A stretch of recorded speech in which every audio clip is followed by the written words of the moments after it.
दोस्तों, हर व्यक्ति के मन में यह जानने की इच्छा जरूर रहती है वो पिछले जन्म में क्या था, उसका अगला जन्म किस योनि में होगा। पुराने समय में ऋषि मुनि तपस्या करके ऐसी सिद्धि प्राप्त कर लेते थे जिससे वो अपने पूर्व और भविष्य को देख सके।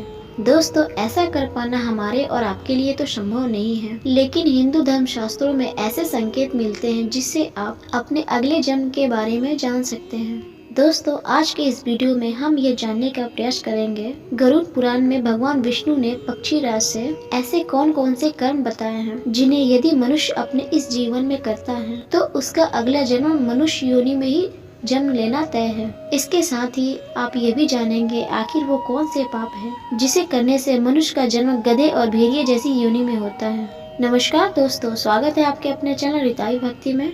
आपसे अनुरोध है कि चैनल को सब्सक्राइब कर ले और कमेंट्स बॉक्स में जय श्री नारायण लिख करके प्रभु को अपना आभार प्रकट करें। दोस्तों, हिंदू धर्म शास्त्र में मनुष्य योनि में जन्म लेना बहुत ही कठिन बताया गया है, क्योंकि पूरे 84 लाख योनियों में मनुष्य एक ऐसा योनि है जिसमें सोच विचार कर सही निर्णय लेने की शक्ति होती है और साथ ही आपके अच्छे बुरे कर्मों से ही आपका भाग्य तय होता है। मनुष्य योनि में जो कर्म किए जाते हैं उसी को भोगने के लिए मनुष्य का अन्य योनियों में जन्म होता है। दोस्तों, गरुड़ पुराण की बात करें तो इसमें मनुष्य का हर कर्म का लेखा जोखा लिखा गया है, जो न केवल उसके पाप और पुण्य का निर्धारण करता है बल्कि मरने के बाद मिलने वाले कष्ट और अगले जन्म में मिलने वाले जन्म के बारे में लिखा गया है।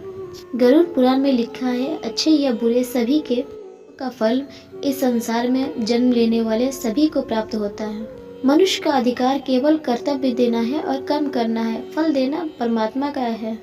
भगवान श्री कृष्ण ने गीता में यही बताया है। इतना ही नहीं, गरुड़ पुराण के अनुसार मनुष्य अगले जन्म में किस योनि में जन्म लेगा यह उसके मृत्यु के पहले ही निश्चित हो जाती है और यह तय होता है मनुष्य के द्वारा किए गए उसके जीवन में कर्मों के द्वारा। तो चलिए सबसे पहले जान लेते हैं किस कर्म को करने से कौन सी योनि में जन्म होता है। दोस्तों, सबसे पहले मैं आपको यह स्पष्ट कर दूं कि इस योनि में मनुष्य रूपी जन्म लेने का अर्थ यह नहीं कि आपका अगला जन्म ही मनुष्य योनि में ही होगा।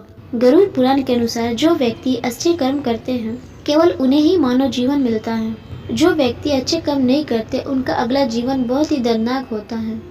84 लाख योनियों में से किसी भी योनि में जन्म हो जाता है और साथ ही अनेकों योनियों में भटकने के बाद अंत में मनुष्य रूपी योनि में जन्म मिलता है।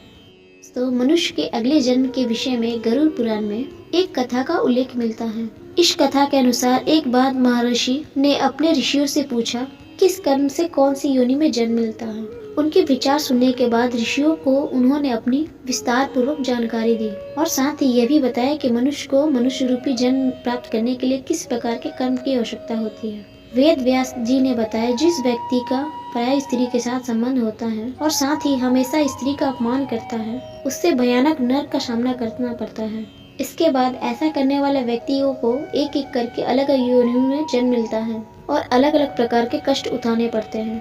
श्री वेद व्यास ने बताया कि मनुष्य को हमेशा स्त्रियों का आदर करना चाहिए, चाहे वह पराई क्यों न हो। स्त्री का निरादर करने वाले सबसे पहले भेड़िए रूपी जन्म लेते हैं, इसके बाद वह कुत्ता बनते हैं, फिर सियार, गिद्ध, कौआ और बगुला बनते हैं। इन सभी योनियों में जन्म लेने के बाद उन्हें फिर से मनुष्य योनि में जन्म मिलता है। महर्षि ने बताया कि बड़ा भाई हमेशा पिता के समान होता है, इसीलिए हमें अपने बड़े भाई का सदैव ही आदर करना चाहिए।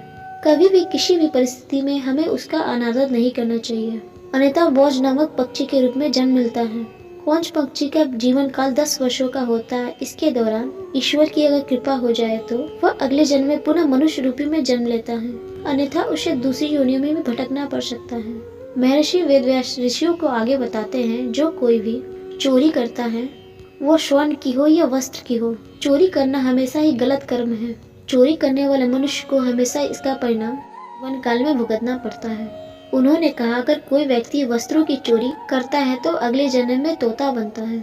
अगर यदि व्यक्ति ने सुगंधित पदार्थ की चोरी की है तो वह अगले जन्म में छछूंदर के रूप में जन्म लेता है।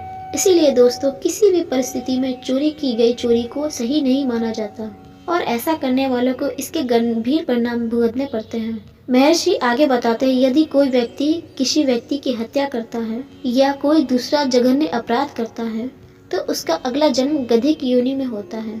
इस बीच एक ऋषि महर्षि से सवाल करते हैं कि मनुष्य योनि में जन्म लेने के लिए कौन से कर्म करने पड़ते हैं। इस पर वेद व्यास जी कहते हैं, गरुड़ पुराण के अनुसार वैसे तो इस जीवन में किए गए कर्म के आधार पर हजारों योनि में जन्म मिलते हैं, तब जाकर किसी को मनुष्य योनि में जन्म मिलता है। मगर यदि कोई व्यक्ति अच्छा कर्म करे तो उसे अगला जन्म में भी मनुष्य का जन्म मिलता है। व्यक्ति समाज के लिए हितशील कार्य करता है और साथ ही सदैव दूसरों की मदद करता है, पशु पक्षियों और अन्य जीवों पे दया करता है, साथ ही जरूरतमंदों की सहायता करता है और बिना किसी स्वार्थ के धार्मिक कार्यों में अपना पैसा खर्च करता है।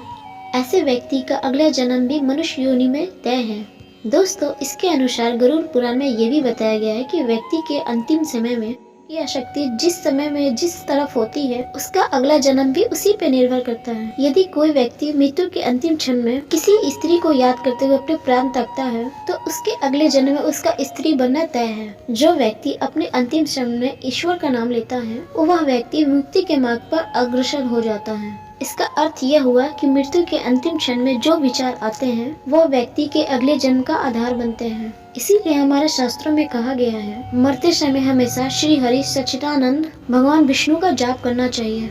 दोस्तों, उम्मीद करती हूँ कि आपको समझ में आया होगा किस कर्मों के कारण मनुष्य रूपी जन्म मिलता है। तो आशा करती हूँ आपको ये जानकारी अच्छी लगी होगी। अगर आपको मेरी जानकारी अच्छी लगी तो मेरे चैनल को लाइक, शेयर, सब्सक्राइब जरूर करें। आपका हर लाइक, हर कमेंट हमारे लिए महत्वपूर्ण है। तो मिलते हैं आपके चैनल रिताई भक्ति में नए वीडियो, नए विषय के साथ। कमेंट बॉक्स में जय श्री हरि जरूर लिखिएगा। नमस्कार।